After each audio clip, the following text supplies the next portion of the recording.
তো তোমাদের এই যে স্টাফ নার্স গ্রেড 2 এর রিক্রুটমেন্ট, এই রিক্রুটমেন্টের অপেক্ষা সবাই করছো। তোমরা জানোই যে লাস্ট রিক্রুটমেন্ট ডিসেম্বরের 2022-এই লাস্ট বেরিয়েছিল, তারপর আর কোনো রিক্রুটমেন্ট বের হয়নি। ফলে প্রচুর ক্যান্ডিডেট রয়েছে। 2022-এর পাস আউট ব্যাচ, 21-এর পাস আউট ব্যাচ, তার সাথে সাথে আরও অনেক ব্যাচ কিন্তু অ্যাড হয়ে গেছে, যেহেতু আর কোনো রিক্রুটমেন্ট বের হয়নি। তো এরপর কবে তোমরা রিক্রুটমেন্ট পাবে সেটা নিয়ে আমি অলরেডি আগের ভিডিওগুলোতে ডিসকাস করেছি যে কবে তোমাদের রিক্রুটমেন্ট বের হতে পারে বা কবে তোমরা রিক্রুটমেন্ট নোটিশ পাবে। তো এর সাথে সাথে তোমরা অনেকেই আমাকে কমেন্ট সেকশনে দেখলাম কমেন্ট করছিলে, এবং আমার ফেসবুক পেজেও আমাকে পার্সোনালি অনেকে মেসেজ করছিলে। তো সকলকে অত মেসেজের রিপ্লাই করা পসিবল নয়, সেই কারণে আজকের ভিডিওতে তোমাদের যা যা কোয়ারিজ রয়েছে প্রত্যেকটা আমি ডিটেলে ডিসকাস করব। তো চলো ভিডিওটা সকলেই শুরু থেকে শেষ পর্যন্ত দেখতে থাকো।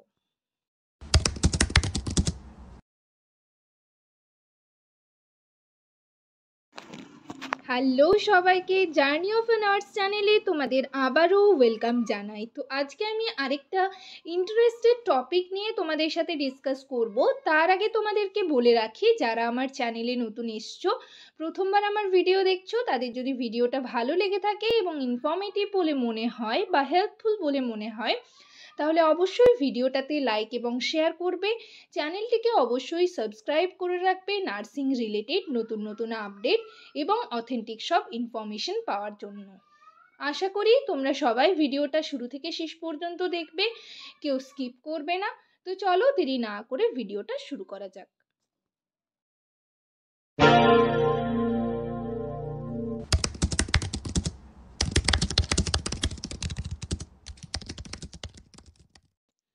তো এই যে স্টাফ নার্স গ্রেড 2, এটার অনেকেই তোমরা জিজ্ঞেস করছিলে যে ফুল প্রসেসটা হতে ফর্ম ফিল আপ থেকে জয়েনিং পর্যন্ত কতটা টাইম লাগে। এর সাথে সাথে অনেকে আবার জিজ্ঞেস করেছো যে দিদি ফর্ম ফিল আপের পর কতদিনের মধ্যে ইন্টারভিউ হয়ে থাকে। ঠিক আছে, আবার অনেকেই জিজ্ঞেস করছো যে জয়েনিং কখন হয়। এইরকম নানান কোয়েশ্চেন তোমাদের মাথায় ঘুরছে। তো আজকের ভিডিওতে আমি পুরো ডিটেলে তোমাদের এই যে জয়েনিংয়ের প্রসেস, ঠিক আছে, মোট কতটা টাইম লাগে এই যে form fill up to joining যে প্রসেসটা সেটাতে, ঠিক আছে। এছাড়াও তোমাদের আরও যা যা কোয়ারিজ আছে প্রত্যেকটা কোয়েশ্চেনের কিন্তু এই ভিডিওতে অ্যান্সার তোমরা পেয়ে যাবে। তো চলো ভিডিওটা স্টার্ট করা যাক। দেখো, এটা নোটিশটা একটা নিয়ে এসেছি, যেটা লাস্ট যেটা বেরিয়েছিল 2022-এ, ঠিক আছে। তো প্রথমেই আমি তোমাদের বলে দিই, দেখো যে তোমাদের এই ওয়েবসাইটে যখন নোটিশ বের হবে তখন কিন্তু এইরকম একটা নোটিশ পাবলিশড হবে যে এত ভ্যাকেন্সি বের হবে, এইরকম একটা নোটিশ দেওয়া হবে, ঠিক আছে, যেটা ডিসেম্বরের 2 তারিখে পাবলিশড হয়েছিল। এবং ফর্ম ফিল আপ কিন্তু যেদিন নোটিশটা পাবলিশড হবে তো তার 1 উইক পর কিন্তু তোমাদের অনলাইন অ্যাপ্লিকেশন স্টার্ট হবে। ধরো বেরিয়েছে 2 তারিখ, তাহলে form fill up online application start দেখো হয়েছিল 9/12/2022। অনলাইন অ্যাপ্লিকেশন তোমাদের কিন্তু স্টার্ট হবে 1 উইকসের মধ্যে বা আফটার 1 উইকস, ঠিক আছে। এবং লাস্ট ডেট দেখো থাকে কিন্তু, এটা যেহেতু 9 তারিখ তোমাদের অনলাইন অ্যাপ্লিকেশন স্টার্ট হয়েছিল, লাস্ট ডেট ছিল 23/12, ঠিক আছে। অনেকটাই তোমরা টাইম পাবে, সেই টাইমে কিন্তু তোমাদের ফর্ম ফিল আপ করতে হবে। অনলাইনে ফর্ম ফিল আপ হয়ে থাকে এবং তোমাদের যে ডকুমেন্টসগুলো আমি রেডি রাখতে বলেছি সেগুলোর কিন্তু স্ক্যান্ড কপি তোমাদের কিন্তু দিতে হবে, স্ক্যান করে সেগুলো কিন্তু দিতে হবে। এবং ডকুমেন্ট ভেরিফিকেশন যেদিন তোমাদের ইন্টারভিউ দিতে যাবে সেদিনই কিন্তু সমস্ত ডকুমেন্টস ওনারা চেক করে নেন। তো এই যে তোমাদের ফর্ম ফিল আপ চললো, ঠিক আছে, ফর্ম ফিল আপ চলার পর কিন্তু আবার একটা নোটিশ পাবলিশড হবে, যেখানে কিন্তু তোমাদের যাদের ফর্ম ফিল আপে ভুল হয়, কোনো মিস্টেক হয়ে থাকে, তাদের কিন্তু আবার অ্যাপ্লাই করার একটা চান্স দেওয়া হয়, সেকেন্ড চান্স দেওয়া হয়। সেটাও মোটামুটি 10 থেকে 15 দিন টাইম থাকে, তখন কিন্তু তোমাদের সেগুলো আবার যা যদি কারোর কোনো মিস্টেক হয় তাহলে সেগুলো কিন্তু সলভ করে নিতে পারো, সেই টাইমটা দেওয়া হয়। এরপর তোমরা অনেকেই জিজ্ঞেস করছিলে যে দিদি ফর্ম ফিল আপের পর ইন্টারভিউ কখন হয়? তো মোটামুটি তোমরা যদি আগের রিক্রুটমেন্ট দেখো তাহলে কিন্তু তোমরা একটা আইডিয়া পাবে যে এবছর রিক্রুটমেন্ট যদি বের হয় তাহলে ফর্ম ফিল আপের পর মোটামুটি ইন্টারভিউ পড়ার জন্য তোমরা এতটা টাইম পাচ্ছ। তাহলে দেখো আগের রিক্রুটমেন্টে ডিসেম্বরের দিকে হচ্ছে রিক্রুটমেন্ট নোটিশ পাবলিশড হয়েছিল, ফর্ম ফিল আপ হয়েছিল এবং সেটা ডিসেম্বর পর্যন্তই কিন্তু চলেছিল, ঠিক আছে। তারপর ইন্টারভিউর জন্য ইন্টারভিউ হয়, মানে আগের রিক্রুটমেন্টে ইন্টারভিউ হয়েছিল এপ্রিল থেকে মের মধ্যে, ঠিক আছে। এপ্রিল মেতে মানে এপ্রিলের দিকে হচ্ছে যাদের আগে অ্যাপ্লাই করেছিল তাদের এপ্রিল মাসে হচ্ছে স্টার্ট হয়ে গেছিলো এবং পরে যাদের কিছু ভুল ছিল তারা যখন সলভ করেছিল তাদের কিন্তু মের দিকে হয়েছিল। তো এপ্রিল থেকে মে, তার মানে ফর্ম ফিল আপ থেকে ইন্টারভিউ হচ্ছে 4 মাসের মধ্যে কিন্তু ইন্টারভিউ হবে। তো তোমরা এটা একটা মানে আইডিয়া পাচ্ছ যে তোমরা পড়ার জন্য কতটা টাইম পাচ্ছ, ঠিক আছে। যখনই তোমাদের অফিসিয়াল ওয়েবসাইটে নোটিশ পাবলিশড হবে তারপর কিন্তু তোমরা হাতে 3 থেকে 4 মাস পাবে, ঠিক আছে। তো এপ্রিল মের দিকে ইন্টারভিউ হয়েছিল এবং তারপর কিন্তু তোমরা ইন্টারভিউর কল লেটার মানে তার আগেই ইন্টারভিউর কল লেটারটা পেয়ে যাবে মোটামুটি 1 সপ্তাহের মধ্যে।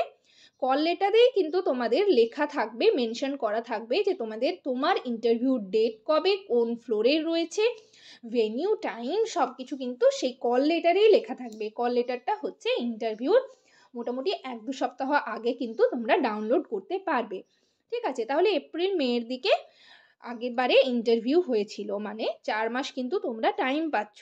এবং তারপর হচ্ছে প্যানেল কখন বের হয়? প্যানেল হচ্ছে মোটামুটি বের হতে 3 মাসের মতন টাইম লাগে, ঠিক আছে। আগস্টের দিকে কিন্তু আগের বার হচ্ছে প্যানেল বের হয়েছিল। প্যানেলে হচ্ছে তোমার পার্সেন্টেজ থাকবে, নাম থাকবে, ঠিক আছে। প্যানেল লিস্টে যাদের যাদের নাম উঠবে সেগুলো থাকবে। নেক্সট আরেকটা অর্ডার বের হয় তার 1 মাস পর, ঠিক আছে।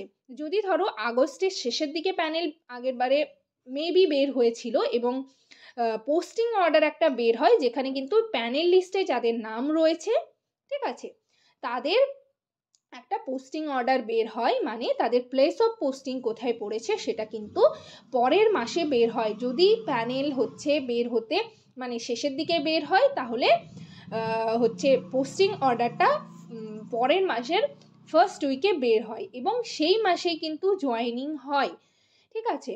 মানে আগের বার হচ্ছে পোস্টিং অর্ডার বেরিয়েছিল সেপ্টেম্বরের ফার্স্ট উইকে, আর জয়েনিংয়ের ডেট ছিল কিন্তু সেখানে কিন্তু বলা ছিল যে জয়েনিংয়ের ডেট 14 তারিখ থেকে স্টার্ট হয়ে যাবে। তো তোমরা মোটামুটি এই পুরো প্রসেসটা যে কতটা টাইম লাগছে এটা সম্পর্কে একটা আইডিয়া পেয়ে যাচ্ছ। দেখো যেহেতু ডিসেম্বরে ফর্ম ফিল আপ স্টার্ট হয়ে গেছিলো এবং জয়েনিং হয়েছিল সেপ্টেম্বরে, তো মোটামুটি 9-10 মাস কিন্তু টাইম লাগে, ঠিক আছে। তো সেক্ষেত্রে তোমরা একটু আইডিয়া পাচ্ছ যে তোমাদের, যদিও আমি বলেছি যে রিক্রুটমেন্ট তোমরা একটা মিডল মান্থে এই যে এই নিউ ইয়ারের মিডল মান্থে মানে 2025-এর মিডল মান্থ দিকে বা হচ্ছে শেষের দিকে কিন্তু তোমরা একটা রিক্রুটমেন্ট নোটিশ পেতে পারো, ঠিক আছে। তাহলে সেই যে রিক্রুটমেন্ট নোটিশ পাওয়ার পর তারপর যে হোল প্রসেসটা সেটা কিন্তু মোটামুটি 8-9 মাস টাইম লাগে।